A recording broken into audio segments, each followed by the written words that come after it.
I think it's actually, I'm pleased to say this, in retreat. I mean, your country has been an inspiring illustration of that in your recent election. As I understand it, the climate issue was a significant issue there, and the country rejected it as a false attempt to frighten the people and take self-punitive, economically unjustified decisions to placate a phantom danger. I think Japan has essentially taken the same course. The United States has done the same. And as we all know, the greatest polluters, the Chinese and the Indians, are also racking up the the fastest economic growth rates of any of the 50 large economies, and they are simply accusing the West of hypocrisy in having engaged in the activities they are now engaging in to enjoy the benefits of prosperity. So the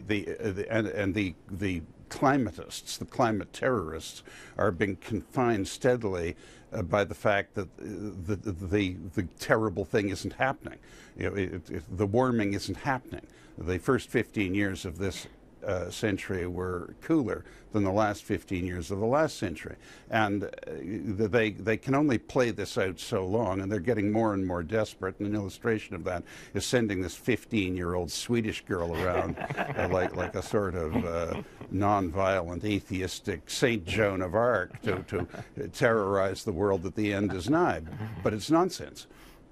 And the scientific solidarity is fragmenting, and the surest sign of that is that the International Panel on Climate Change, which really got the whole thing going under the aegis of the United Nations, is now on the heels of its terrible setbacks about Himalayan glacier melting, which hasn't happened, and the proverbial hockey stick of a 45-degree rise in warming, which has not happened.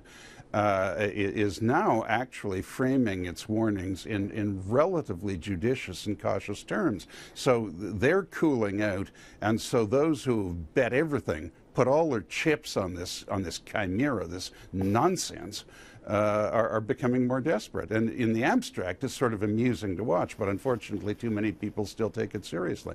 Of course we have to be vigilant, and I don't want any of your viewers to think I'm blasé about pollution. I'm not. But the idea that the climate is about to put Venice 50 feet underwater, or turn us all into snowmen or something, this is not happening.